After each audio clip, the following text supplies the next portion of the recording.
Hey everyone, I wanted to speak about something tonight because it's tonight here.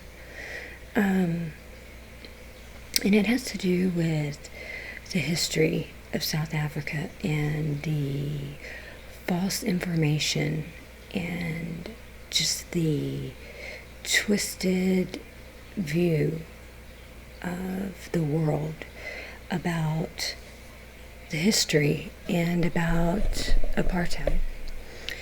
So, I've watched Tainted Heroes. I've watched a lot of things, and I've read and studied a lot. I speak to a lot of people who have given me bits of information over time, and for anyone that is not South African that is watching this is sort of like in America how the Democrats try to twist every single thing into something bad, something it's not. How they have destroyed every democratic ran city is a shithole. I mean, that's the truth. The crime is horrible. The rest of the country has to subsidize these cities because they have stupid, failed policies that have caused them to go broke and are obviously not working, yet they won't admit that they're not working. So they continue, and it continues to get worse. Well, with South Africa, I remind everyone that these people have been there since before America ever existed. They have been farming the land there since before America ever existed.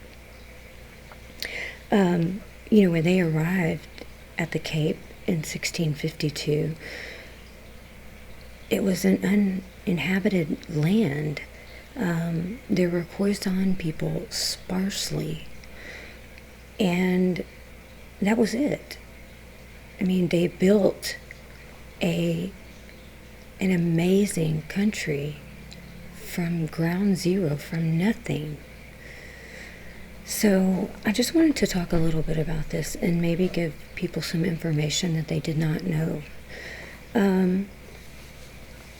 So during the struggle years, which those were the years where the ANC was bombing innocent citizens, and they had what is called the People's War. If you watch Tainted Heroes, you will understand this better. And what this was a uprising, or, just like the world thinks Nelson Mandela was in prison for no reason, or just because he was black. That's not true. He was in prison because he was a terrorist, and he committed close to 200 acts of violence against people, and some of those people were innocent women and children. So the struggle years and the People's War were when they sought to destabilize the country by causing mass chaos, right? So the world would take notice. And that's exactly what they did. And this is a communist ideology. So the world condemned, white South Africans and apartheid in general. But apartheid did not apply to all of South Africa. And it's just a word. It's just a word that means separately, okay? But it has been demonized because of the mainstream media and just false information. So the world condemned South Africa, for apartheid. But the truth is that South Africa was split into 10 smaller states. So kind of like America is 50 states. And what happened is after 1961, the government realized that the different tribes could not coexist together. I mean, the violence was horrible. It was like it is today, the black on black crime. And it wasn't working. So, the Zulus, the Sutus, all of the different tribes. So the government decided for everyone that everyone was going to have their own homeland, their own state. And that they would use self-determination, to build up their communities in their state. But they agreed to help them develop, mine, help with their infrastructure. I mean, they were helping with everything. And these people didn't arrive. They arrived from North Africa long after the Boer and Afrikaner had been in South Africa. They did not come from South Africa. They came from North Africa. So this 10-state solution, as they called it, was actually doing quite well. And the white South Africans were assisting in teaching the other states to mine and, education and things like that. When the ANC came along, well, I guess they didn't just come along, but the whole concept of the ANC wanting to take over South Africa, all of South Africa, so all 10 states, is and was an attempt to attain all the wealth of South Africa, all 10 states. And, not all were wealthy, but they were building, they were doing well. So in Tainted Heroes, you see Ramaphosa and Ronnie Kessels entering Botswana. And what they did when they did that is they technically invaded an independent country. And you can see a clip of it, but it's very fast. They pan over really quickly. And so imagine what America would do if foreign troops invaded our border. It would be war. I mean, we wouldn't. Who is going to allow that? So the Botswanan soldiers opened fire, on the masses. The ANC wanted to invade all of the 10 states, and it has to do with communist ideals and attaining the wealth, all of the wealth of South Africa. There's a lot of rhetoric that there wasn't free movement, and that is true in part, and I don't deny that there were bad things that happened, but there are bad things that happen in every society, and those bad things do not come anywhere close to what is happening in South Africa today. I've never seen anything like the violence and the horror taking place to all South Africans. But the the saying that there wasn't free movement. In part, that was true. They were only not allowed free movement if they were not in their home state, okay? Which, if someone tries to come into the United States, they have to have a visa, passport. If they get caught not having one, they're sent out. You can't just come in and take jobs and do whatever you want when you're not a citizen and you don't have the proper documentation to be there. Jobs are supposed to go to American citizens first and then to others. So it makes perfect sense. We have the right to say what goes in our country. We have the right to say jobs for Americans first. We have a right to know who is in our country, where they are, what they're doing. And we especially have the right to kick them out if they're not supposed to be there. It's called law and order. And it's why things were working. All of these stories are told out of context. And as I said, you don't let someone into your country without the proper documentation and knowing what they're doing. So, as I said, all of these stories are told out of context, and they're told to suit the left-wing agenda, communist, socialist rhetoric, but it's not all true. A lot of things in history are covered up because the winner writes history, right? So the full truth often does not get told. Well, hardly ever. And the world condemned the white minority for working decades to build a country from the ground up.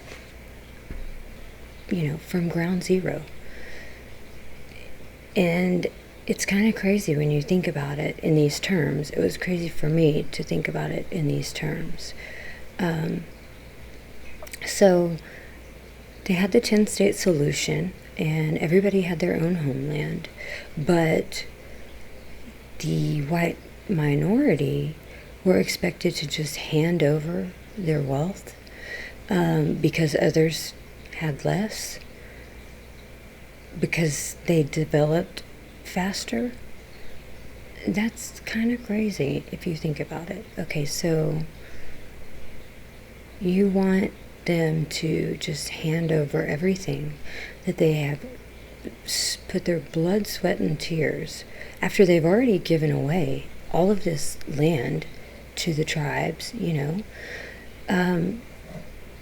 just because someone else doesn't have it. That is wrong.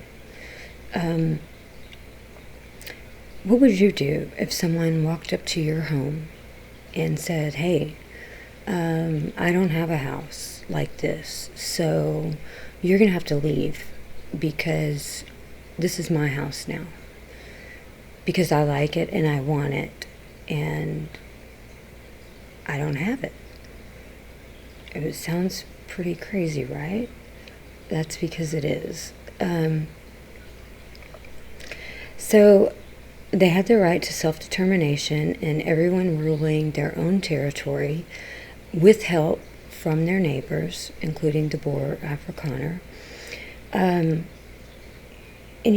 as I said, the Boer have been farming that land since before America existed. And that land is very hard to farm. It's not typical farmland. A lot of people know that right now they're going through a terrible drought, and many farmers are suffering, due to this drought and other hardships. Their animals, their crops, the list goes on and on. But the skills to be able to farm this land have been handed down through generation after generation after generation. Some people have been on this land for 300 years, people in the Transvaal. And you can't just pick up and take over the land and just start farming it. It doesn't work that way. You have to have been given the skills to farm it. You have to have relationships with vendors and other things to be able to make it a success.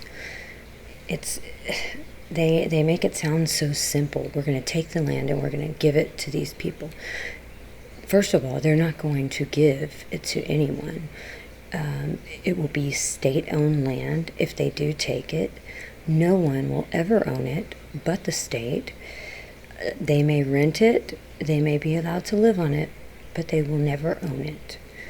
And even if they do manage to get it, the likelihood of them being successful at farming this without any experience or the generations of knowledge and relationships handed down through the years is very small, slim to none. I believe when they did experiment with this, when they bought some farms in the past, the government, they had a 90% failure rate. I mean, that's huge. And a lot of those farms sit in ruins today. So they're not even producing anything where they could be producing food. The farming community has been cut in half since 1994. But they provide 70% of the food to all of Africa. I mean, that's the most insane thing to me. You provide 70% of the food to all of Africa, yet every president since Nelson Mandela has called for the slaughter of whites in South Africa. So what happens when they're all gone? Everyone is going to starve. And I guess people don't think about this. I came across someone today on Facebook, and he left a really horrible comment. And it just made me so mad. I told this person that it was sad to see the blind hatred for people who had nothing to do with apartheid, that the creators of apartheid were dead and buried. And the people of today are not responsible for anything that happened during apartheid. And he was saying that people reap the rewards of apartheid. I said, well, you reap the rewards of apartheid today. The only people that don't benefit from apartheid today are the white minority. So it's just very ignorant. If we punished the son for the sins of the father, a lot of people would be in a really bad place. That's why we don't do that. Unfortunately, in South Africa, everything is upside down, backwards, and nothing makes sense. And until people start telling the truth and accepting the truth, I mean, no one's ever going to know the truth. And the level of delusion there is beyond my imagination. It's hard to even have civil discourse about simple historical facts. They are denied, they are twisted, and just flat out lied about. I didn't understand this until I tried to speak about this with someone. Now I understand it well. But I'm going to end here, guys, and thank you very much for listening. I hope that everyone has a wonderful day, and that you got some information out of this. Talk to you later. Bye-bye.